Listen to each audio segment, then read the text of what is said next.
All right, everybody, welcome to episode 5 of Heath Barn Hoopcast. This episode, great episode. Tracked down former Flyin Illini Marcus Liberty, who's living down in Florida now.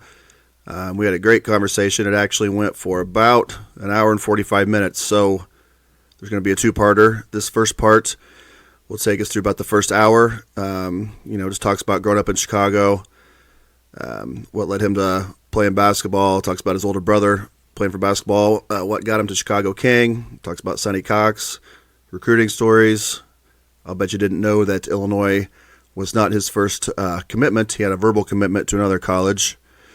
But then we get into Illinois and kind of his role there. I don't want to give away too much. It's just it's really good, and it's juicy. He doesn't hold back at all with anything. He just kind of talks about everything. It's playing time at Illinois. So this episode kind of takes us right to that, and then give you a few days to get this one listened to, and then I'll put out the second part. But this episode's great. Marcus Liberty was amazing. I want to thank him for coming on, and enjoy. Okay. I'm here with Illini legend, Marcus Liberty. Marcus, thank you so much for coming on. Hey, John, I appreciate the invite. Yes. We talked a little bit earlier, but maybe tell everybody your whereabouts down there in the Sunshine State. Yeah, I've been living here in Sarasota, Florida, for about 12 years now. Had to get away from that cold, and only thing we have to worry about is those hurricanes who coming and going. And this is hurricane season right now. Right. Yeah. I told you before we came on, man, I lived down there for a few years, and it's great, but one of my issues was I kind of forgot that it wasn't just like this really, really long vacation, so I was kind of like, didn't quite get enough done. So, came back home. But, well, you have an awesome story. You're the first one from that 89 group that I've gotten, so I'm excited to have you on. I was 10, 11 years old at the time, and you guys were like rock stars. So, but if you maybe want to start off just kind of from the beginning, talk about maybe your upbringing in Chicago and maybe kind of what age you started playing, and maybe also I was kind of curious too, like what did you have available to you, like as a youth, like playing basketball? Was there any kind of youth basketball and things like that? Yeah.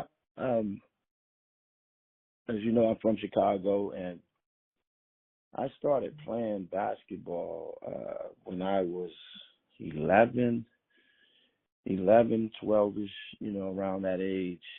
Like most people picked it up a little earlier than I did, but I wasn't really into it as a youngster. I just wanted to be a kid. My dad, of course, they played, and my brothers, I have 2 older brothers, and they played.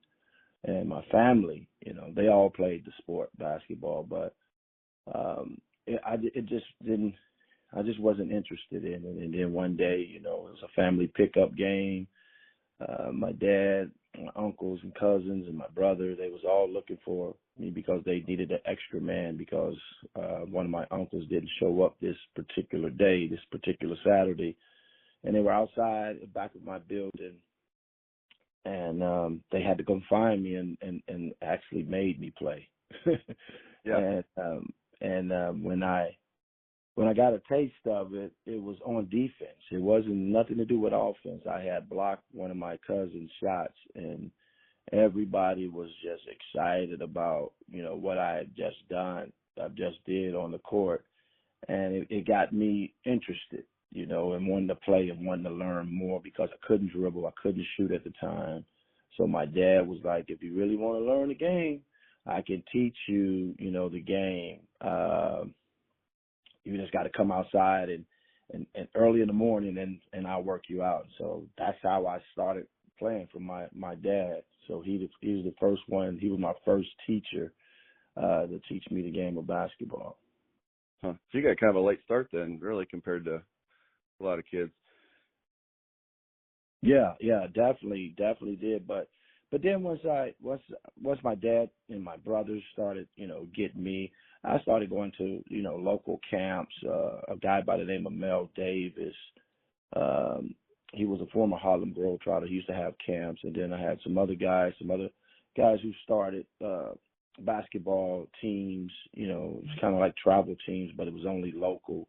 We weren't going like they're doing now, traveling all over the country. But so started picking up and learning, from them, and then I started getting really, really good, and then that's when, it all started happening. About 7th grade going into my 8th grade that summer, that's when everything started to change for me, because I started getting a lot of recognition. People were starting to notice who I was as a basketball player. So you could say in 2 years, I went from being nobody to somebody in Chicago. Right. Because I fell in love with the game after my parents and my brothers and my siblings, taught me the game.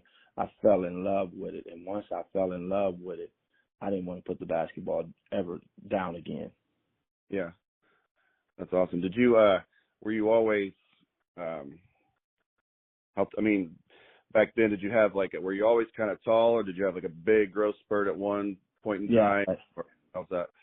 Yeah, I had a growth spurt. I was small. I guess that 11 to 12, I wasn't as tall. By the time I hit 13, I think I went from 5'10" to 6'2" or 6'3" ish. And then my 7th, 8th grade year, I think I was 14. I was 6'5".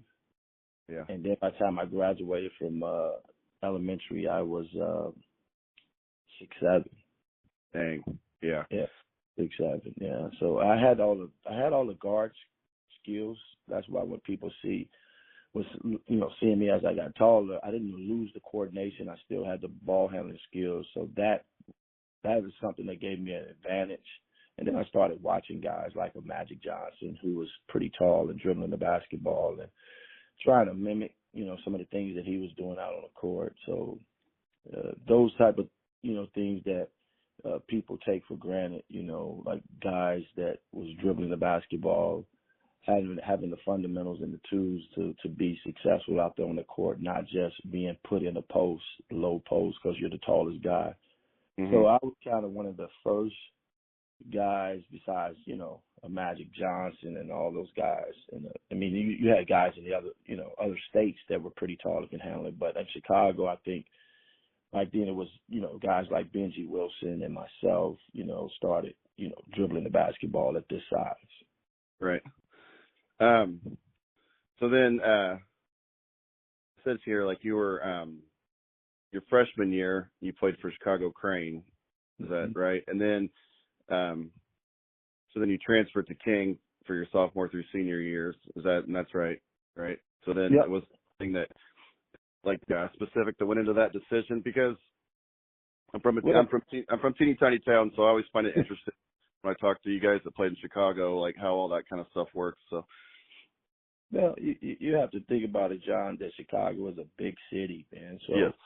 Once people get a taste of who's out there and what they're all about, I remember the Crane coach, a varsity coach. He came to a middle school, elementary school all-star game, and he was in the stands, and he was sitting right next to my dad, and he was just talking. He was in awe about this particular player, which was me.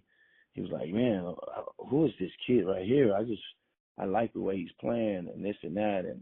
And he was talking to my father, and my father was like, who are you? And he's like, I'm a head coach, at Crane High School. And my father was like, I went to Crane. My dad went to Crane High School. And he says, well, I like him. So soon when the All-Star game was over with, I walk over to my dad like I always do after games. And he was like, meet your new coach. Yeah. And I was like, how you doing? Because back then, you listen to your parents, and that's what, my dad was like, this is where I want you to go, and I went to Crane my freshman year. We won the city championship, played with a lot of great players, Joe Doherty, that's to name a few, Mark Lockhart. These guys were, my teammates, and I'm still close to a lot of them to this day. But then something happened in that moment, as I was there. It had nothing to do with basketball. It was some things off the court. For one, the gun violence, they were shooting in the hallways. I heard gunshots. I grew up in a pretty tough area as well, so I heard a lot of gunshots, but I was like, I never seen it inside of a school. So I heard gunshots, and that was one. And then I just didn't like the way assistant coach was treating one of my teammates. It was real, like being real, just mean to him constantly for no reason, and I just didn't like that. And so those played a little bit, part. And then, of course, my brother was at King High School, and the rest is history. Cox came down one day and said, "Man, I didn't even know you had a brother." Blah blah blah. And Coach Cox was the head coach at King High School, and right, that's how I got over there. My brother was already there, and my brother played, but then he quit, and it was rumors going around that my brother should have been starting, and he didn't start, and I had to ask my brother, will he want me? Is it okay for me to come to King High School? Because I wouldn't have went there if my brother would have said no, because for one, I just didn't like at the time the way he was being played over there at the high school. So, but he said, that's your choice. I'm going to support you. And it turned out to be the right decision, because Coach Cox had told me he was going to put me in a lot of those national ranked camps to get my name out there. And then he says, you can be the #1 high school player in the country if you decide to do this. And it's crazy how it all panned out that I actually became that. All right. How much older was your brother than you that was playing at King and quit? My brother, he was 1 year older than me, so he was in a class of '86, and I was the class of '87. Right. Sonny Cox is kind of a big name, around the state and everything. Can you maybe talk about him a little bit? What was your experience like with him, playing for him for 3 years? Yeah, as you look back, as you gotten older, he was doing things that you see people doing now. He controlled. I would say he controlled a lot. Meaning, he didn't like college coaches contacting the families and the players. Everything pretty much went through him. Right. So that's why people say that Cox was the micromanaging, whatever they want to say. But there's a lot of times people like my parents didn't know, because they were never being recruited to go to college, because they didn't know the process of how everything works. And I think it was a lot of kids like that throughout the Chicago area that had two parents, but the parents never was highly recruited to go to play a sport.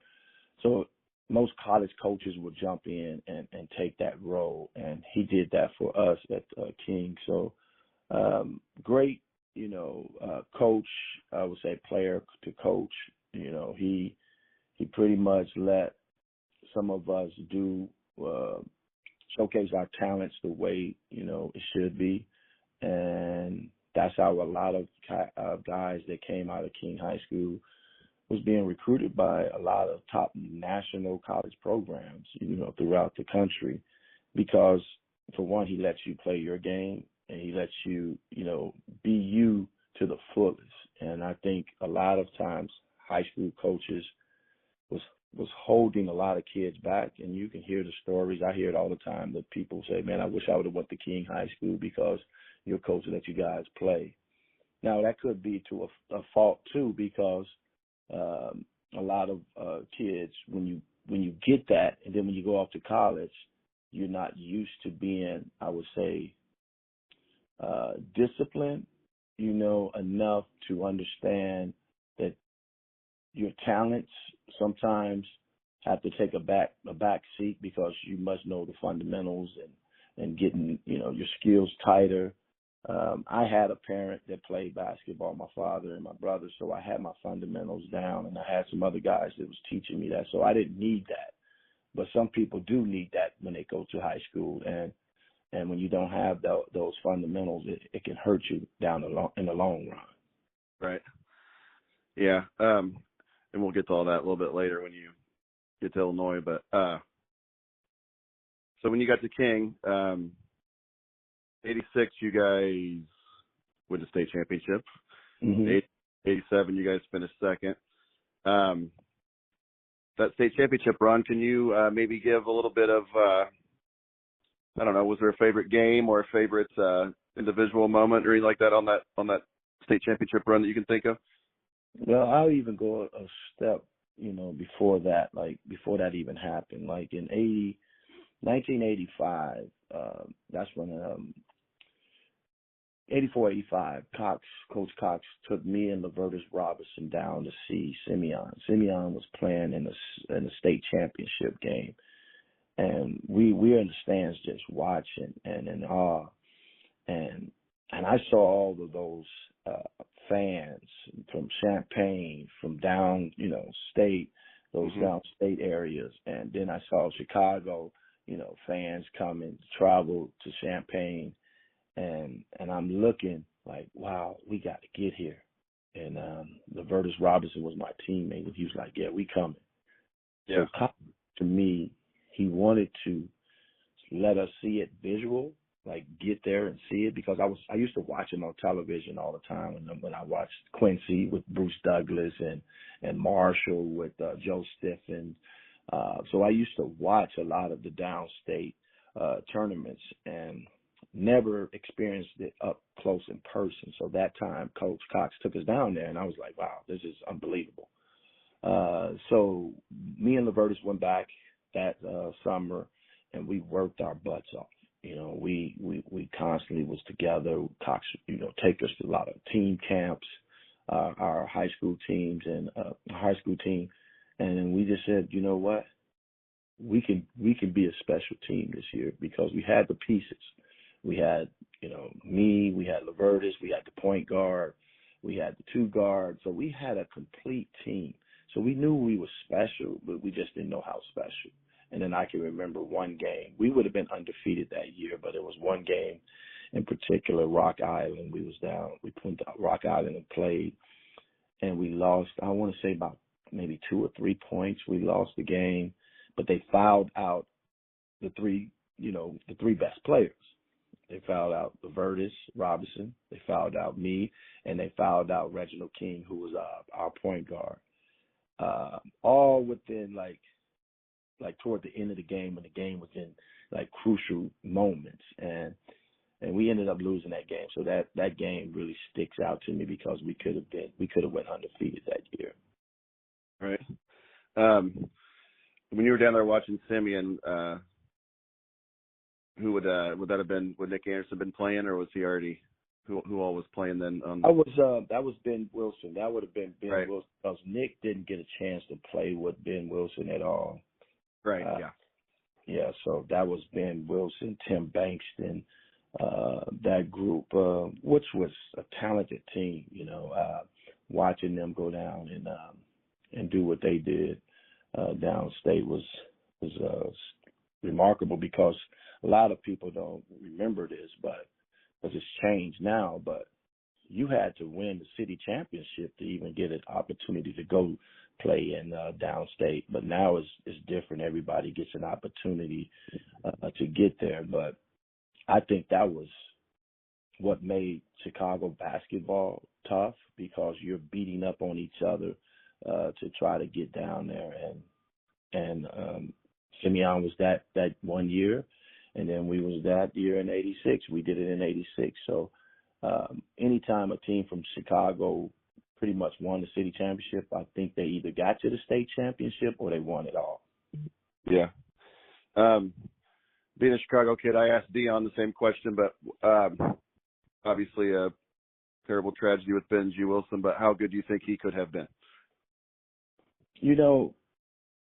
His life was taken away from him, and it's sad, because we still having these same issues that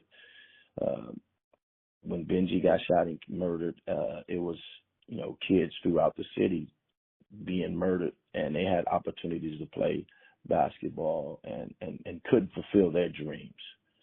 So I think Benji Wilson would have been another one of those great basketball players that came out of Chicago, such as Isaiah Thomas, Mark McGuire, myself, who, came, out of that same cloth of Chicago greatness.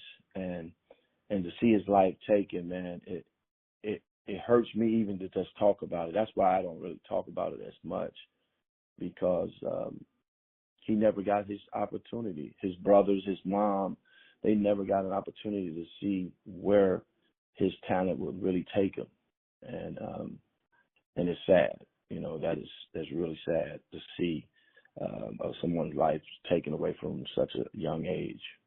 Yeah, it's terrible. But when you guys were, see here, you're the year you won state in '86. Yep. Then we go to '87 when you guys got second. Now, hang on, I'm gonna do some individual stats here for you real quick. So okay. You got those 4 games. You got 41, 23, 38, and 41. So I was just gonna ask, like, what the hell happened that game? You only had 23, man. What was going on? That was. I even know what the game you're talking about. The 23 game was against Elgin, who had a very talented player by the name of Mark Ball. He was super talented, but they didn't need me. My team didn't need me to score as much. I mean, I think Jamie Brandon had a pretty good game that against them. We had 2 freshmen starting on that team. And, I just real quick, man. Jamie Brandon, that's a name from the past I haven't heard in a long time. That's, yeah. So we had 2 freshmen, Jamie Brandon and Johnny Selvey, starting. They didn't get that experience that me and the Birdies got when we went down there, to see, how it looks to play, downstate. And so I could see they were a little nervous, seeing all the, the lights and the fans and whatnot. But I knew deep in my heart that I wanted to get back downstate because that was my senior year. So Cox was like, I'm going through you on everything, and when the coach believes in you, you don't want to let that coach down. So he believed in me and I believed in my team. But at the same time, I was telling people if it's up to me, then I'm going to go ahead and I'm going to go out on swinging. I'm going to go out swinging. So, right. So when I hit the 41 points the first time, that was against Crane High School to get downstate again. And then I think the 38 was against St. Joseph. So I remember all the games. We needed that. We needed every bit of my scoring. And then the last game against East St. Louis, we was trying. I was trying. We was, getting everybody involved. But East St. Louis was just ready for us. I mean, they came out swinging early, and we fought back, cut it to like 8 points, I think, at one time, eight points, and then they put it back on us again. So that was a great game for me as scoring wise, but we lost the game, and that record still stands today. As one of the best performance of an individual and throughout for those 4 games. So though I think that record still stands today. But we lost to a better team that day. We beat them in the University of Illinois team camp. We beat them. I think we beat them in Morris shootout. So we was confident that we can beat them. But I think our guys forgot you still got to go out there and play no matter what happened before.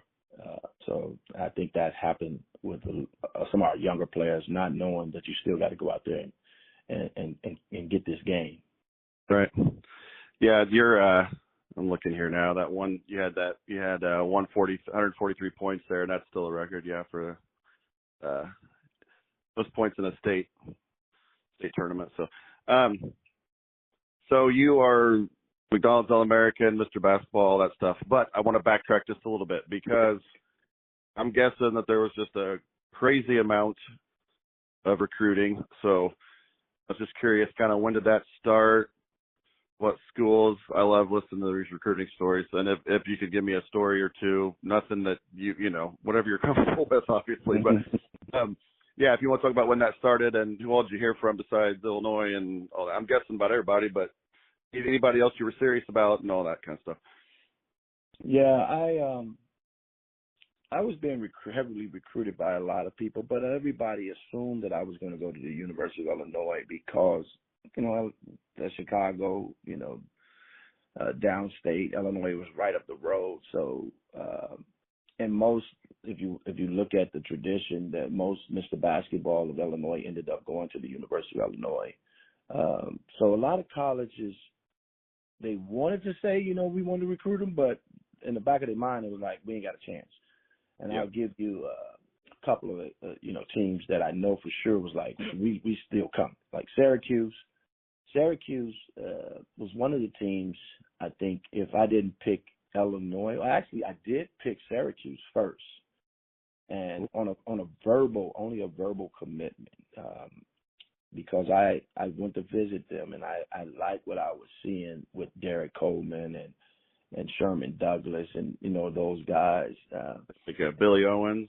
Billy Owens wasn't there yet, so he's a year younger than me. So, but Stevie Thompson. Mm-hmm. He was lefty, right? Yep. Stevie Thompson. And I'll tell you a story about that. It was so funny. So I get, you know, Derek Coleman is my host, so he's taking me. So we went to this night spot where they're playing music, and the DJ gets on the intercom and says, Derek Coleman's in the house, and the crowd goes crazy. You know, people are there, and let alone Stevie Thompson was there too. And he says, Marcus Liberty's in the house, the #1 high school player, blah, blah, blah. And of course, you know, everybody went crazy. Then stopped, and he just kept playing the music. He didn't introduce the rest of the guys. So Stevie Thompson, you know, I saw him, you know, a few years back, and he's like, man, I'm still upset at you, man, because they was giving you all this pub, and you weren't even there yet. And here it is, I'm already playing there, and they wouldn't even, you know, give me a shout out. So he said he was kind of mad at me, you know, then. But I wanted to really go there, and Jim Boeheim, I sat down in his office, and he was saying some things, and not knowing that it was going to happen. You know, he's like, man, you're going to go to Illinois. This is what he told me. He said, you're going to go to the University of Illinois, and they're going to put you inside. You're going to play post. And I'm like, what is he talking about? You know, Coach Henson already told me, you know, he's going to let me play where I want to play if I go. And he was like, no. He said, you come here, you know, this is what's going to happen. You know, I'm going to put you up top because I think you're athletic, long. So, you know, he's basically telling me he's going to put me at either the two, you know, the two guard and let me play up top because you know, he likes that zone, and he likes his zone to be long and lengthy. So I pretty much thought I would fit perfectly in that system. So I verbally committed. And my high school coach was like, you're not signing anything. You know, we need to talk. Okay, let me ask you a question. So was it one of those where you're young and you go down there and you really enjoy it and you commit before you left? Or did you get back home and then verbally commit? No. I verbally committed right there on the spot. Like I told the head coach, but the assistant coach, Wayne Morgan, I mean, if you ever can get in contact with him, you can ask him the story too. He was like, your high school coach said we didn't have a chance. You know, we didn't have a chance to get you. And so he said, I'm going to call him. So he was dropping me off at the airport, you know, and he called him at the airport. And I can remember, you know, he's like, hey, you know, Wayne Morgan, you know, the assistant coach of Syracuse. He's like, hey, Coach Cox, I know you said we didn't have a chance to get your boy. Well, he just verbally committed to us. And he's like, put Marcus on the phone right now. And I'm like, oh. That's awesome. Yeah, so I get on the telephone with him, and he's like, don't sign anything. You know, we need to talk. You know, I know how these colleges do things and this and that. And it kind of I kind of got disappointed because I thought, you know, I was deep down in my soul, I thought I was making the right decision, you know. even though I was still young, I think you need your parents involved in doing that. But my parents never, experienced nothing like that. So I didn't know who to turn to besides my high school coach, And so I trusted him, so I didn't sign nothing. And we talked and talked, and then he's like, don't you want your parents to see you? He started putting that on me. Don't you want your mom to see you, your brothers, and, that's right up the road. You go to Syracuse, that's a long trip for them to come to see you. Yeah. So that kind of changed my mind. But everything he said, Jim Boeheim, it happened. I started, I played at the university. I guess let me go back to tell you all other schools before I get into that. So Syracuse, I went to UCLA on an unofficial visit. I went to Cincinnati, which I know my coach, he wanted me to do that because he was great friends with Tony Yates. It was no way in hell I was going to the university. Gotcha. I knew I wasn't going to Cincinnati. Mm-hmm. And if you remember Roger McClendon, who was from Champaign area, he went to Cincinnati. And I remember he seeing me. He said, "Man, what the hell are you doing here?" Yeah, no kidding. Yeah. And if you're Cincinnati, why? I mean, why even? I don't know. Why even do it if you know you don't have a shot? But I don't know how all that stuff works. But Well, the publicity they get. True. I didn't know at the time. So my high school coach was really good friends with Tony Yates. My high school coach was actually from Ohio, as a musician. So I think he just wanted to give them a solid one, just to give them some, some limelight that the number one high school players coming to visit, the University of Cincinnati. Right. And that was it, because I knew I wasn't going there. I knew that for a fact. So I went there. Georgetown. I didn't go visit Georgetown, but John Thompson came in to talk to me.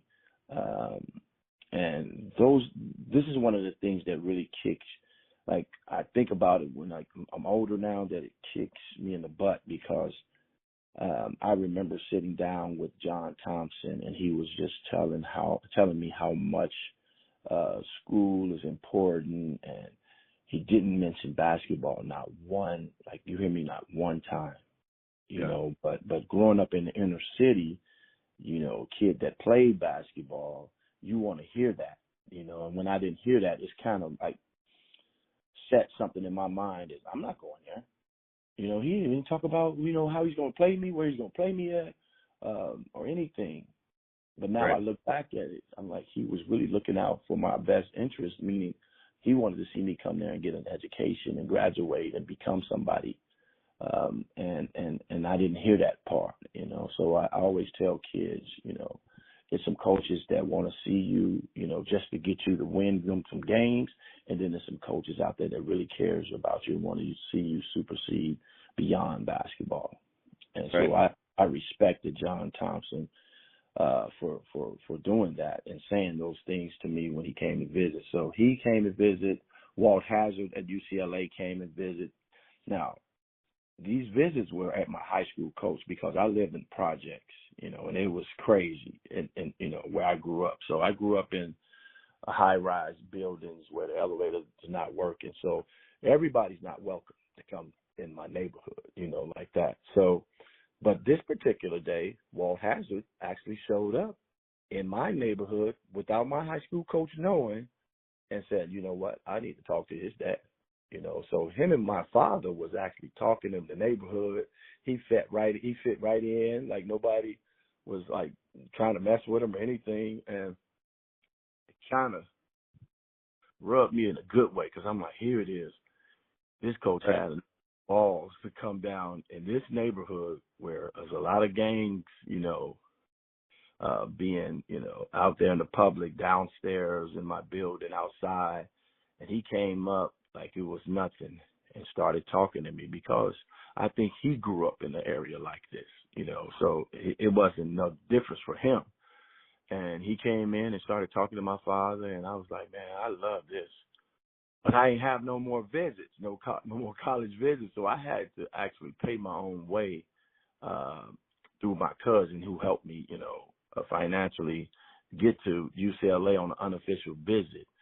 And I fell in love, man. I was like, whoa, the palm trees and beautiful weather and seeing Pooh Richardson was he was a point guard, and seeing where they were living at, it was beautiful dorms that they was living in.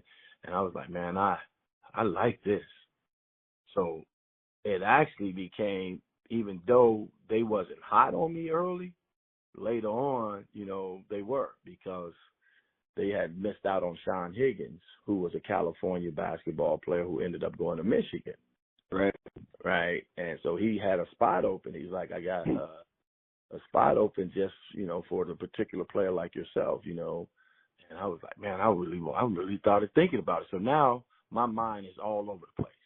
You got Illinois, you got UCLA, you got Syracuse. Oh man, I don't know. And then Georgetown, of course, Georgetown. Right. So the like, assistant, the coach that came to see you in Chicago was with UCLA? Yeah, UCLA. That was Walt Hazard. Okay, gotcha, yes. Yeah. So he, and I think he's a Philadelphia guy. So I think he was from Philly. Yeah. And I was like, I don't know. I got confused because I didn't want to let my state down, because that's the University of Illinois. I said, so I went back and forth, between the three schools. Georgetown, I kind of crossed out, but I still like, the Big East. So it was between Illinois, actually. It came down to Illinois and Syracuse.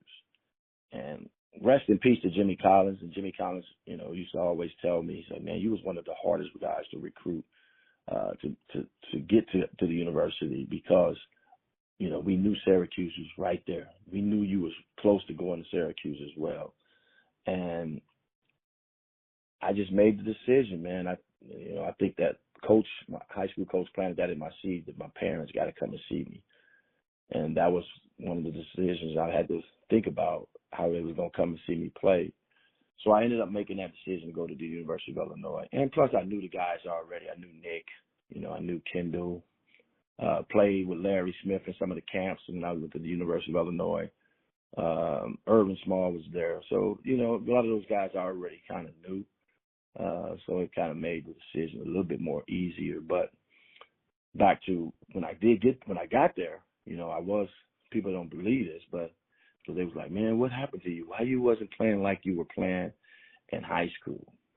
Well, it's different when you get stuck down there. I was a post player at the University of Illinois, and when I was in high school, I played everything. Like, I played a little bit of the post, I played a little perimeter, I played a little bit of shooting. So my high school coach had me doing a lot. When I got to the University of Illinois, it was one way and one way only. You had to obey what the coaches, Lou Henson wanted you to do, which is to play inside at the time, because he didn't have a lot of big bodies. So I'm setting screens and my back close to the basket, and I was weighing at the time probably 190 pounds. Right. Playing, in the Big Ten. So it was kind of tough for me, because I wasn't used to being there all the time. I mean, I could play there for spurts, but all the time. So I got frustrated, when I was there. I know I'm jumping all over the place, but I was kind of frustrated at the time, because I knew I could have did more if I'd have played my natural position. Right. Yeah, I was going to get into all that, but one thing real quick though, if there's no Jimmy Collins, do you go to Syracuse? Yeah, I believe that I would have went to Syracuse if there was no Jimmy Collins, because right. Jimmy Collins was the in-between man, right? So I built a relationship more with him than I did with Coach Henson, Yeah. And so I trust. That's not just you though. That was pretty much the majority of those guys, of you guys, right? Yeah. I mean, honestly. Yeah. Think about this. Coach Collins was, I think this story is right. He was I want to say a parole officer, or he was something in the city, in the inner city, doing things to mend the gap between, African American, youth in Chicago from going in and out of prison. And he had some kind of contact with that, and it was like, I would say, a social worker maybe, to help kids understand that there's other avenues. You don't need to, do that. So he built relationships with high school coaches throughout the city. And when Lou Henson, came to him and asked him, could he come down and be a assistant coach, because he already played for him in New Mexico, and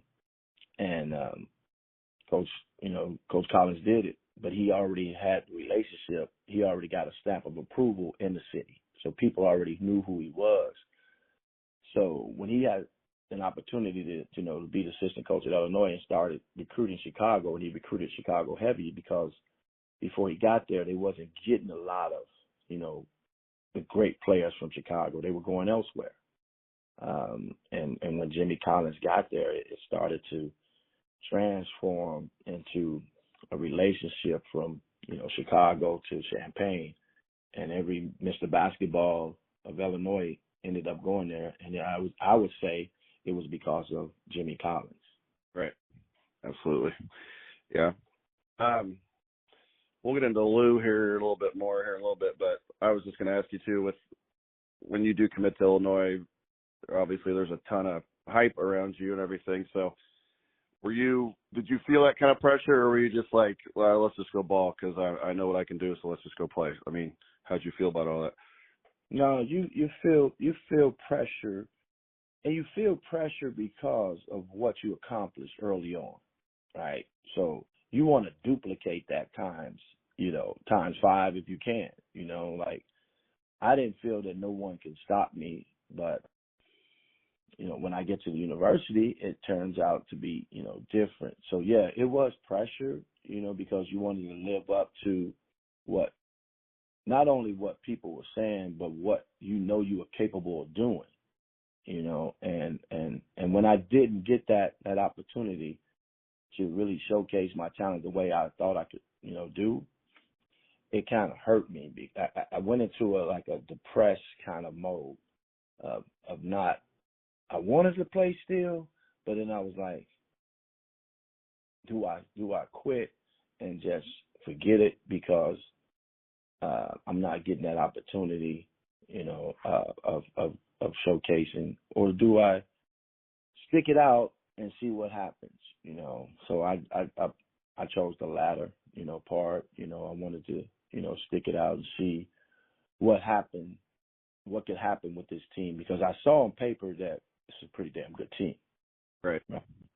And then I also understood later on, as I got older and grew up, out of Chicago, not being, at the university, because I'm an adult now. You got to obey what the coach wants. Coach Henson was still old school at the time. I'm just going to say it. He was old school. It was his way or no way, right? Yeah.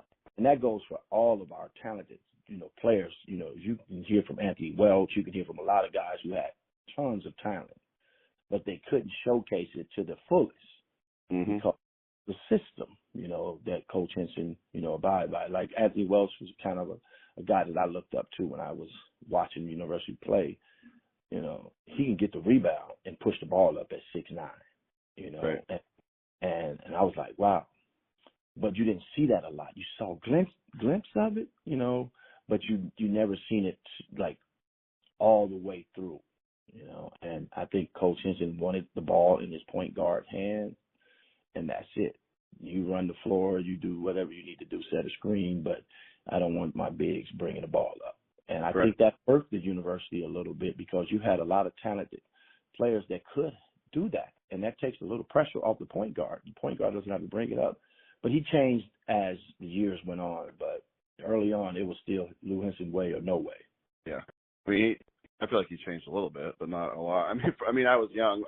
But I don't remember. I feel like your whole group was kind of ahead of their time. Yep. And,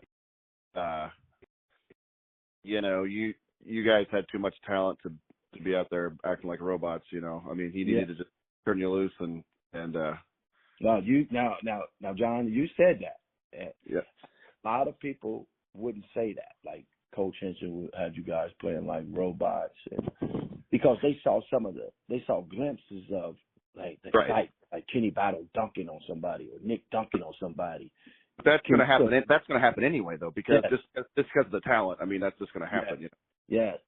But if you really saw like what these guys were capable of doing on a consistent night in and day in and night out, night in and day out type setting, man, could nobody stop none of us. Right.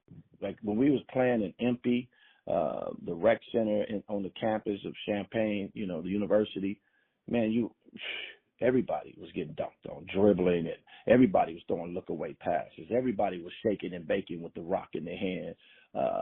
It was unbelievable. Like Mitchell Wiggins used to be there all the time. Ken Norman, Mm-hmm. these are NBA guys. They couldn't really hang with us, because it wasn't no leashes on us at the time. I say leashes because I'm talking about, you get a dog, you can pull that leash. Oh yeah. Out, get out and attack. We didn't have none of that, so everybody was just balling out, and football players used to come in and like, man, this is going to be crazy this year. This season's going to be crazy. But they didn't know that was just us playing basketball. When we get back on campus and have to go through his system again, you're not going to see all this. You're not going to see Marcus Liberty. You're not going to see Larry Smith throwing alley-oops from half court or throwing a behind-the-back pass. You're not going to see that because that's not what he wanted to see. He didn't want us to do that, those type of things. Right. I was going to ask though, away from. I was going to ask what the practices were like and how competitive were they if you guys played each other, but I'd rather hear about when you guys are just playing when he's not around. So, like you were just talking about, like, is there any like stories you guys ever get into it, get in fights, or was it everything just all good, or what? I mean, what was that like? All you guys, all these studs like playing together. Like, can you remember any kind of a story from those days when you guys were all just playing together? Yeah, many times we would have pickup games with just the managers there, right? Managers over at Huff's Gymnasium, and fights, arguments, calling each other names, all that played into us when we was on that court, because we didn't matter. It didn't matter because we was doing whatever it takes to win. And people think that basketball is just, something that you just go out there and do. You got to try to get an edge on somebody that may be a little bit more talented than you, or you got to get in their ear. You got to talk a little trash. You got to push a little bit to see if you can rattle them a little bit to get them off their square. So those things, matter, but coming from Chicago, that's what we've seen all the time anyway. So the Nick Andersons and the Lowell Hamiltons and myself and Irvin and Larry, and we all came from that type of environment anyway, so that didn't faze us. So, but yeah, I saw Stephen Bardo and Nick Anderson get into it when it almost became, fist fighting. I've seen, a lot of stuff. I didn't see Kenny Battle hang out, till 4 in the morning or 3 in the morning, and then practices in like another 4 or 5 hours. And he's out there dunking and doing all type of things in practice. And I'm like, dude, we just went out. You're not tired, Yeah. So it was things like that I saw. It was, we were a group of guys that really cared about each other. So you're going to have fights. It's like with your big brother, you're going to have some fights. You're going to push. You're going to, have some disagreements. But at the end of the day, we all knew the common goal was to try to win as many games as we, possibly could, because they had a sour taste in their mouth the year before, that losing, I think, to Villanova or something in the tournament. So they wanted to make sure that didn't happen again, and I didn't experience that. I just watched it, So I was like, well, I think I know I can bring something to this team, and I just love that team now, man. I know I was talking about being with other, teams, but being with Larry Smith, Nick Anderson, Lowell Hamilton, Kenny Battle, Kendall Gill, those guys are my brothers, for life, having that opportunity to play with them. And even the guys that came before us, they would come back. Like Bruce Douglas, I know he was on your show. Yeah. And Bruce Douglas became tight,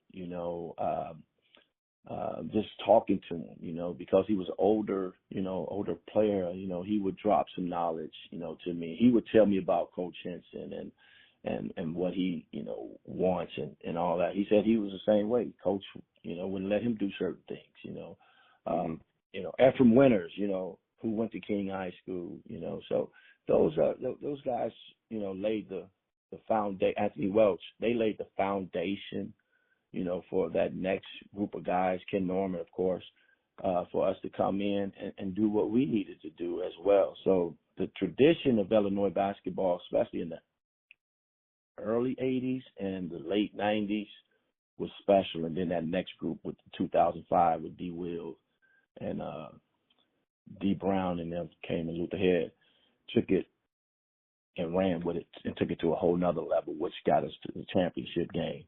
So the tradition of Illinois basketball was special, man, and I was happy actually to be a part of it, and to see that the program is still going in the right direction is a great feeling.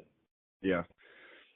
It's having Bruce on was great. Man, he's just an amazing person too. He's a pastor now, and man, he was talking about that. I put out part 1 of that. I'm going to put out part 2 here, and that. But yeah, he was great. I love talking, and you compare eras and stuff like that. But like you said, like I think Darren Williams might be my favorite basketball player of all time, just because I love those guys that just didn't say a whole lot, just goes out there and But talent-wise, man, I mean, you guys are the group, in my opinion, and I don't think anybody would argue with that, And like you were saying, I guess we can get into. I'm trying to think how I want to approach this here, but we already talked about, But as far as Coach Henson goes, because I hear a lot of people talk. Okay, I've heard some of them say frustrations at the time, but as they got older, had a better relationship with him after they were done playing, things like that. Did you experience something like that, or because it's okay to say you're frustrated with the system, things like that, but as not just a coach, but kind of as a man, I mean, or like that, when you got older, did you kind of mend some of that stuff, mend some fences, and did you end up having a good relationship with him? Well, I would say it was kind of hard building a relationship with Coach from my perspective, right? Because the relationship was already built between me and Coach Collins, right?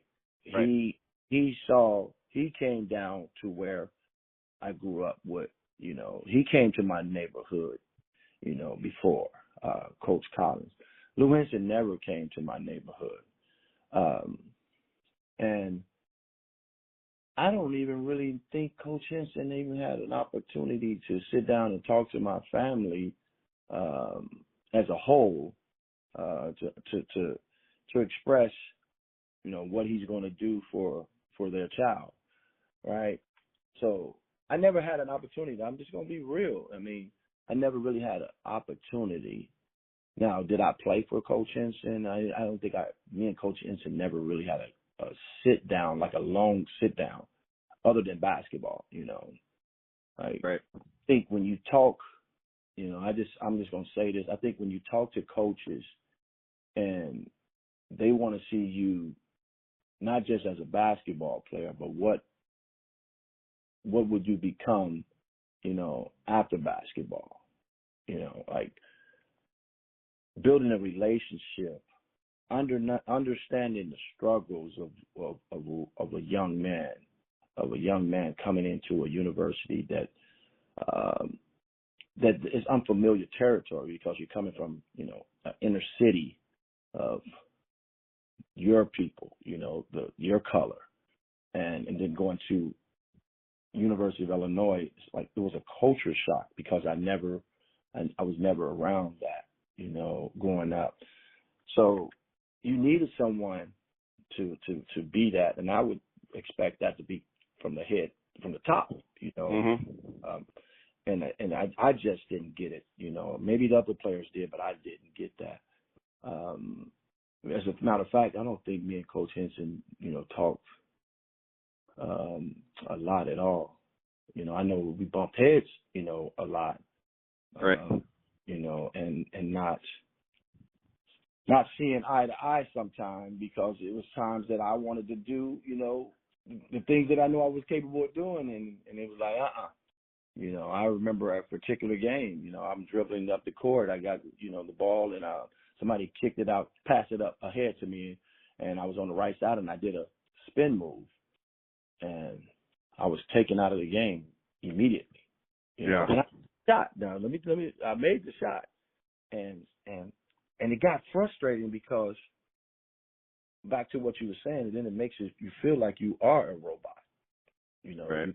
And you also feel like you're afraid to make a mistake or you're going to get taken out, and nobody can play like that, Nobody can play like that, man. And I don't care what anyone says. I've seen people talk bad about me. Oh, he was such and such and this and that. They don't know what was going on behind closed doors. They only see what they see, right? But yeah, I was afraid to make mistakes because of what could happen. You come out of that game. So it was times when people say, "Man, I remember you would have did this on this play." I'm like, "No, I can't do that now." Because if I do, I'm gonna be sitting down. So I followed instructions and did what I had to do because I wanted to play. And Coach Henson wasn't the type of player. Coach, he really focused on the defensive end. So that's what I was really focusing on, my defense, because I knew if I played defense, I would be out there on the court. Offensively, I knew the ball was going through Nick Anderson. Nick Anderson, Kenny Battle, the ball was going through there regardless of, I don't care who came through there. That ball was going through them too. So I knew offensively I wasn't going to get that many touches, and not with that team. Right. So I had to do whatever I had to do to get on the court, and that was to play defense and rebound, and that's what I did. Yeah. I'm looking at it. You had 8.4 points and 3.9 boards, played a little under 21 minutes a game. Started 24 out of 36 games. That I always was thinking, Bardo, Anderson, Gill. I guess when Kendall got hurt, you started pulling in for him. Yeah.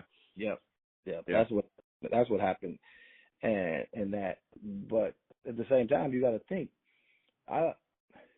If you know basketball, if you were playing freely and doing a lot of things, dribbling and all that, and then when you get an opportunity to play, but you're coming in for a guy who plays the two spot, the shooting guard. I've never, you hear me? I've never practiced with the two guards or the point guards. So you got, back then, you divide the teams up. You got your power forwards and your centers on one end. They working on post moves, setting screens, and then you got your small forwards and your two guards and your point guards, on the other end. So they working on guard work. I never got that opportunity to really do that at the University of Illinois. Yeah. So I was programmed as a big. I started to get programmed as a big. So when Kendall got hurt, now I got to go play, the two guard, which I, thought I could do. But if you're not constantly working on your skills, that's not going to happen. Right. You're not all of a sudden be that player again. So I always tell people that you guys think it's easy. It's not easy. When you're being programmed to be someone else and do some other things, not the things that you were capable of doing. Right. So you're probably thinking, okay, I could do all this. Like I could be a two guard in college, but you brought me in here and you've got my back to the basket all the time. Now you expect me to just switch back over and be a two guard. Right. And if I do something you don't like, I'm getting taken out. So there's just probably, as a young kid, there's probably just a lot of stuff going through your head all the time whenever you're playing ball like that, you know. But